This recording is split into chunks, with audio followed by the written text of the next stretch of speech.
14 WILI and 95.3 FM presents Hometown Threads, a closer look at our community and the people that make it go. Every week, you'll hear uplifting stories from our local businesses and our neighbors. Now, here's our host for Hometown Threads, Keith C. Rice. And for the first time ever, we have a part two, air quotes, part two of episode 81 of Hometown Threads on 14 WILI. And 95.3 FM and Willimantic Today Facebook and Spectrum 192.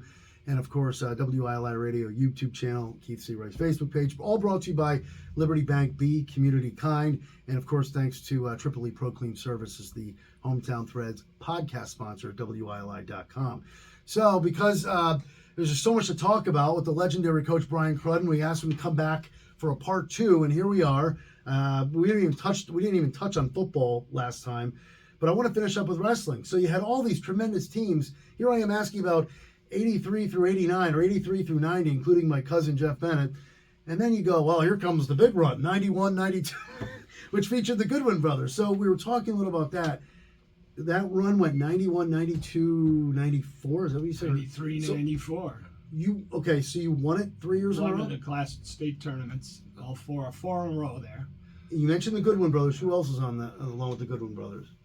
Holy mackerel. Peter DeCarly, was an outstanding wrestler, and on the 93 team as well as, Jamie Poulin was still finishing up. Some of them started so young, were successful. Wait a minute, Jamie Poulin was class 91. Oh, he went 90, okay. Yeah, so, red shirt? No, I'm kidding. Yeah, it would have been nice, okay? And, there are a lot of outstanding wrestlers. Just so fortunate. Well, now I go back to that Monday night at the sports bar a few weeks ago. Here I am putting Coach on the spot. All right, Coach, give me your favorite team for football and wrestling. Now I put myself in your shoes. I know exactly what you're going through. I wouldn't know where to. I loved it all. Goodness. I was blessed. We're blessed around here with tremendous athletes and coaches. So, all right, the wrestling team, that's just wrestling. Now let's get into football. Now, I know you said you did football and wrestling starting out in 76. Did you continue to do, refresh my memory here, football and wrestling from 76 on, or did you ever take a break from one and go back? Or were you always football and wrestling at Wyndham? Always football and wrestling, up until, my last match of coaching wrestling was in 1998. And you want to know how fortunate I was? The last match, the last individual that I coach, he wins the New England title, and gets outstanding wrestler of the entire New England tournament. And his name is Eddie Lovely. Eddie Lovely, I remember that name. Absolutely. From Little League. All-state football player, too. That's right. All right, so this is 98? That was 98. And you said this is the... I'm sorry. Oh, you want to take that live? Go ahead. I love when people answer the phone live on Hometown Threads. I doubt it. I'm going to turn that off. That's all right. So in that year, 1998, you already said you were going to retire? That was you from wrestling? I ended up retiring. That year, but you didn't have it in the beginning. You didn't have it in your mind. This is my last year. No, I wasn't coaching Eddie Lovely's last match. I know I'm going out with this match. I think I just thought about it and thought to myself about handing the reins over to Pat Risley, and hey, he's done a great job since then. He has. Now, 98, Eddie Lovely. That's how you go out. That's how I go out. And where did Eddie end up going again? Eddie went up to AIC for a little bit, but hey, he's a successful businessman, is what Eddie Lovely is. He's got the whole sheetrock Good for business him. going. Yeah, We'll have to track him down one of these days. Okay, so you exit wrestling in 98. Now you're still involved with football. Take us a little through 1998 and that whole time frame. Yeah, I've been the head coach of football since '85. And the other thing that's happening around '98ish is I'm gonna start, getting my son Bron involved in wrestling, and football. Football in town here, wrestling maybe a little bit more, in clubs, outside of town, probably to get his career going, and that seemed to work out well. And so you started to take Braun under your wing. Yep. And was he all about wrestling, or or did you have to like warm him up to it? But I'm sure he watched you and went to some of those wrestling matches. Right? Oh yeah, he went to all those wrestling matches. I think he did more wrestling under the bleachers, okay, and maybe out on the mat at the time. But he had to learn that hey, you got to learn how to wrestle on the mat also, you know. But Take us a little out. Braun is a wrestler. yeah, Wrestled Braun, for Coach Risley. he did wrestle for Coach Risley, but in the interim, okay. You know, like I said, around '98, I'm probably starting to take him and develop his youth wrestling at some clubs. How old was Braun in '98? He was, you know, he probably wrestled his first match when he was about 5 years old. Okay, you know? And, but he was fortunate that he was allowed to wrestle with Wyndham Middle School when he was going to Porter. And that was good because he got to wrestle with the team, okay, at Wyndham Middle School. I was Joe Penny's assistant, and we had the program going there. And then from there, we knew that he was going to be going to Wyndham High, and he stepped right in, was ready for varsity action. No, I'm sure you had him ready. First day as a freshman, he Really was an accomplished wrestler. Yeah. First day as a freshman. So he ended up wrestling all 4 years, All right? 4 years, yeah. And where did he go to school?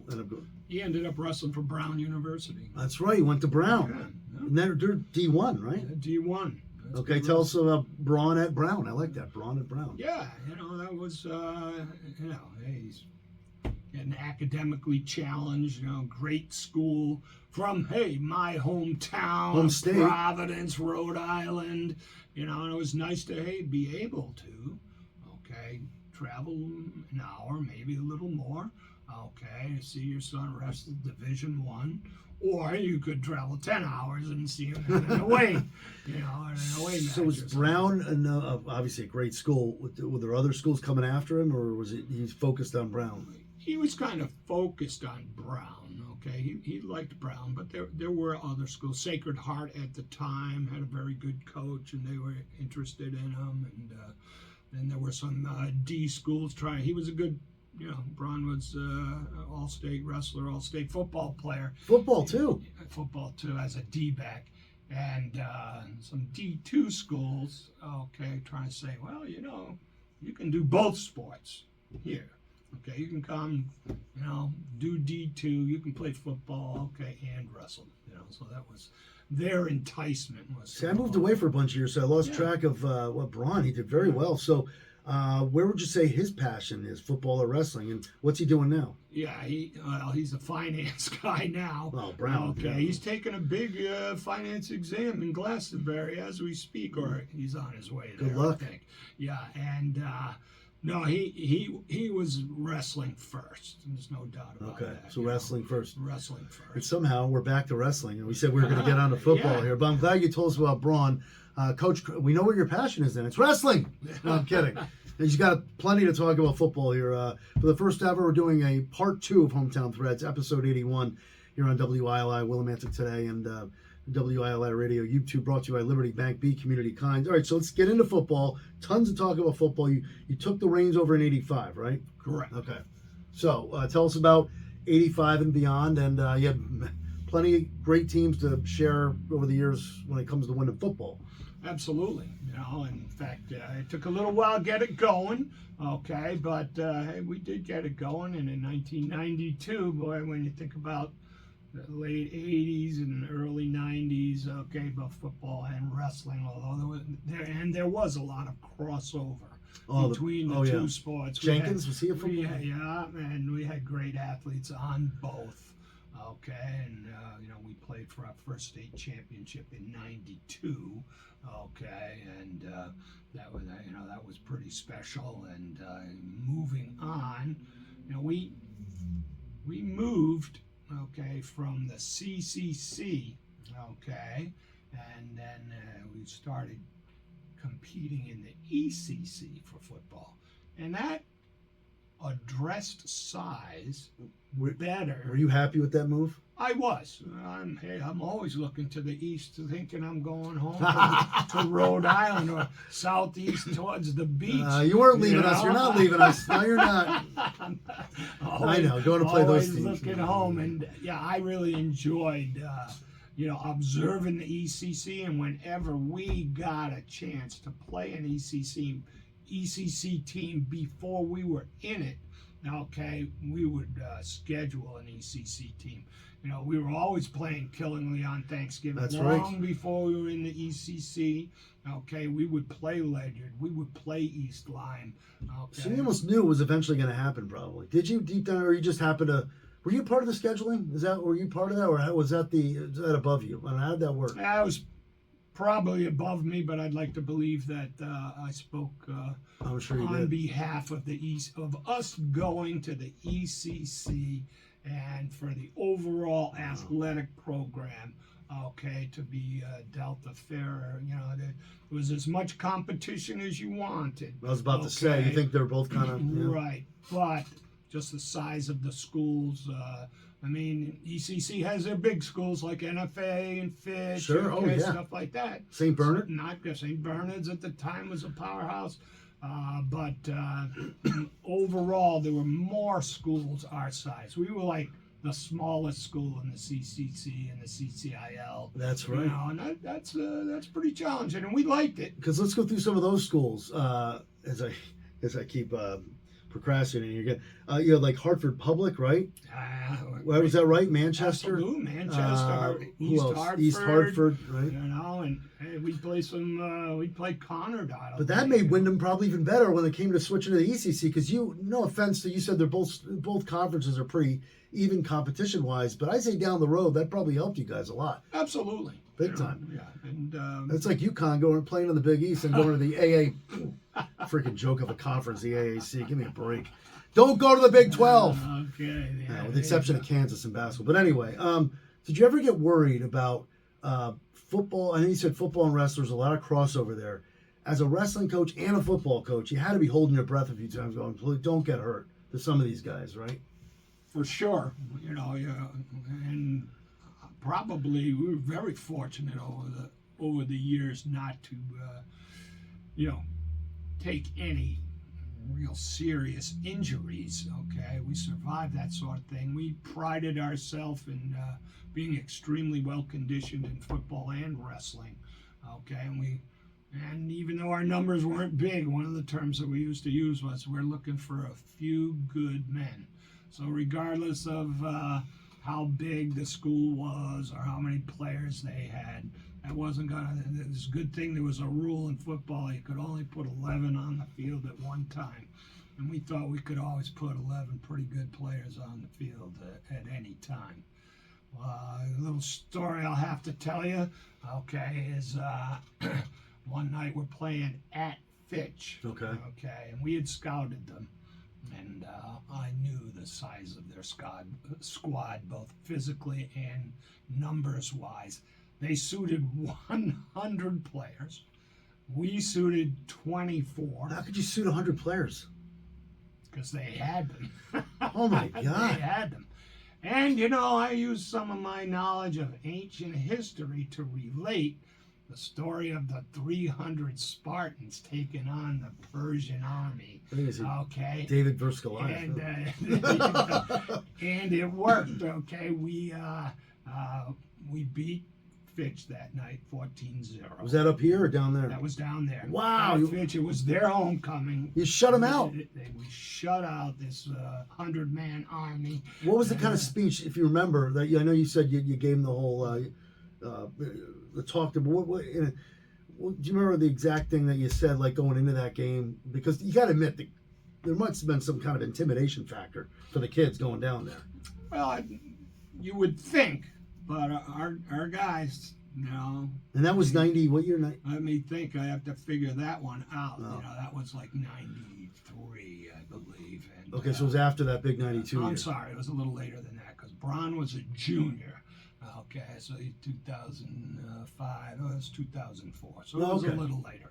It was a little later, but we did take on that huge Fitch army. Would you consider I know you've won, would that be one of the biggest wins in the Wyndham program for you personally? It was a regular season game. There's a neat story to that, a regular season. And we may have had our finest moments, regular season games. We didn't win any state championships in football. We went to the dance a couple of times. We didn't have as good a time as we liked, but hey, we went and we played hard against some of the best football names, in the state of Connecticut, like Hill House, like Hand High School, Newtown. Those are good schools. But that Fitch win is a special win, as well as, in 2005, the following year, we shut out a New London team that was the leading scoring offense in the state, and we shut them out 16-0. At home, and it was Wait, here or down there? At home here. At home here, and that was a real special game, I think. The highest scoring offense. Now, going into that game, you and the other coaches and the players, like, oh my God, how are we going to slow down this team? How do you slow down a team like that? Well, or how did you? We had great quality. Like I said, we're looking for a few good men. We had fast athletes like, Lamine Shand, and Tyrese Nixon. They were our two corners. Bron Crudden was the safety, so Tyrese and Lamine could cover those guys. No one's going to get by them. They came into the middle. Bron's going to slug them more than outrace them. Darrell Revis and Ronnie Lott on that team. There you go. And that's what it was like. And, it was it was the most unique game plan of my entire life. Because we won with defense and special teams. Defense. We won. There you go. Defense wins championships. So instead of asking you to pick a favorite team, I think just highlighting certain games, which you just did with the Fitch and New London games, that's great to hear those stories, and I'm sure you got plenty others. How about, speaking of New London, you mentioned the big upset you had, 16-0 back in the mid-'90s here. 2005. 2005. How about Wyndham just beating New London just a couple weeks ago, 42-28? Friday night. I was there. It was great. To go 2-0. 2-0. Well, Wyndham's looking good, too. So ran the ball well. Yeah, now I unfortunately wasn't up there. Give us a little, it's early, give us a little preview on how Wyndham 2024 shaping up. Right. Well, Wyndham looks good. They look like they can run the ball effectively. Their fullback was the key character. He carried the ball 30 plus times, last Friday night.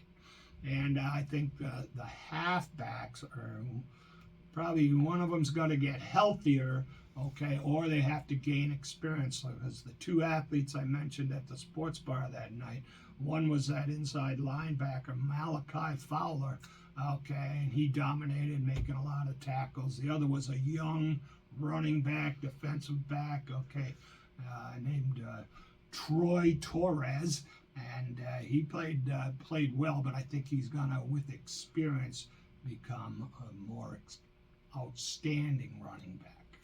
So you stepped down from football in, was it 2015? The 15 or 16. Yeah, 15 was my last year. And is that, take me through, because I was just moving back to the area then. Is that when you handed it over to Coach Prose, or was there someone in between? No, Coach Prose was the man. Tell me how that all went down, the whole transition. Like, you knew going into that 2015 season, or did you say halfway through? How did the idea of, I'm going to retire, I'm going to step down from football at the end of 15, when did it pop into your head? No, that summer, unfortunately, I had a brother, who had special needs. He was living in a group home. He had been diagnosed with pancreatic cancer, and wasn't given that long to live. And, I thought, I'll still make sure I get to see him on the weekends, do football and still find the time. And I'm not so sure that would have happened the way that I coach football as far as putting in time. So, he didn't have a lot of breaks during his life, so I was going to make sure I was there for him at the end. And Was he younger brother? He was old. He was one of Irish triplets. Okay. No. He was we're not triplets. Oh. But Wait a minute. 2 years and 10 months between myself and my two older brothers. Really?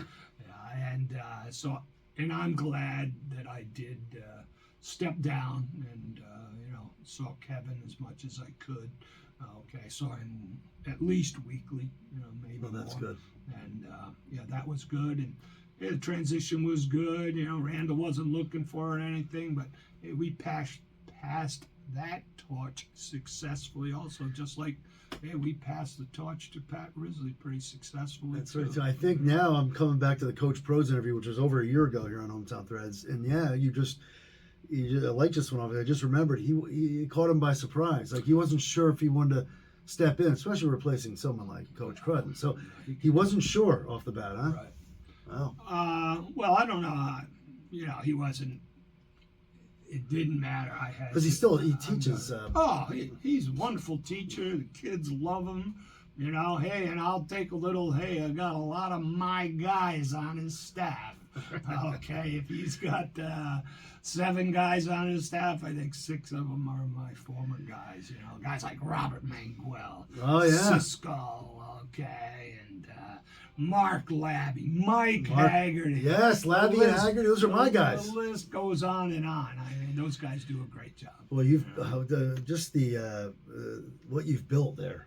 Just the camaraderie. We saw it at the sports bar just a few weeks ago. The people that came out, the familiar faces, the alums. I mean, you had people. You probably have former classmates of yours, and then people I grew up with that played for you. It was great. So you got to be proud. Look back of the legacy you have at Windham High School, and you're still very much. You're going to all the. Do you go to the away games too? Sometimes, we'll see what's on the agenda. I just finished. I'm finishing beach season. I delayed going to the beach. Coach, Friday it's fall. night. It's fall now, Coach. I delayed going to the beach Friday night. I gotta see Windham, so we went to the game Friday night. We went to the beach Saturday. Wow, so that's great. So that's great. You're still tied into the system. Coach Pro's doing a great job. Windham's had a lot of success over the past few years, not just with football. But, look at the Windham girls basketball team. The boys basketball team just won a few years ago. It was great to be part of that. I went down to the girls championship game where they came up a bit short, but what a great game that was. Mm-hmm. The boys, I was at that one too at Mohegan Sun. Little did I know I would be part of the parade and the ceremony at the Shabu stage. So, and Coach Paul Martineau, another guest we should get in here. Absolutely. But it all, you're right in the center of it, Coach Crudden. So it's great to have you down here. We can go on and on. And if I have one small regret in life, it's not wrestling for this man. I should have went to Windham and wrestled for Coach Crudden. You would have fit into that padded cell extremely well. You and John Bennett will be all over me. All right, before we wrap it up, I know we got to wrap it up. The first ever two-part segment for Hometown Threads. I always ask my guests, and I know you probably have a laundry list of people, but all the successful and wonderful years of Coach Crudden in this area or just in life, who would you like to shout out and show a little love to at this time? Well, I did mention John Switchenko as a coach. So you're looking for coaches, athletes, doesn't matter what. You looking for anything specific? Just like people you'd like to thank who have been a part of your journey throughout life. Well, I would like to thank Ed Ferrigno for giving me a chance initially in Windham Public Schools and a chance to coach. Okay, I could tell a short little funny story. I think my wife is much prettier than I am.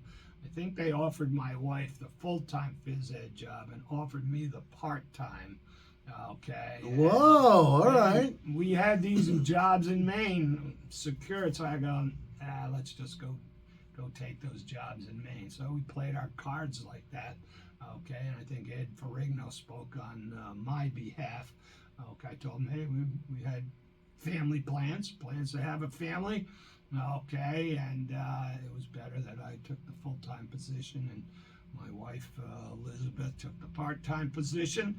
Okay, and Ed represented us. He'd make a great lawyer, and he brought some light to the vision of those administrators, and they decided to offer me the full-time position and Mrs. C the part-time position. And the rest is history. The rest is Imagine history. if we never had Coach Brian Crudden in Willimantic here. I might have been up in Maine being a fur trapper or something. Even, you know, you've mentioned Maine and Rhode Island a couple times. You're not trying to slide any hints. You're here for good, right? You're not. I know you're retired, but you're not taking off and going. I have a beach house that I went to Oh, good. Saturday. So, Oh, good. So your home base will always be here. Home base, yeah. right. Hopefully, that's the intent. You know, we love the Wyndham, Columbia area. Thanks, Keith. Coach Brian Crudden, first ever 2-part segment of Hometown Threads. Holy mackerel! You did first ever Monday Night Sports Speak. Do we have any other first evers coming up? Well, if we do, we'll call you. Okay. All right. Thanks to Coach Crudden, and thanks for being a part of this 2-part segment of Hometown Threads, brought to you by Liberty Bank, Be Community Kind. Thank you to J. Matt Rupar and Tripoli Pro Clean Services. And in the words of the great Roddy McCumber. Bye for now, folks. Bye for now. And that concludes another edition of Hometown Threads. Got a story for Keith? Reach out to him on Facebook by searching Keith C. Rice or email him at krice@hallradio.net. Don't forget to tune in next week on 14 WILI and 95.3 FM, as well as the Willimantic Today page on Facebook.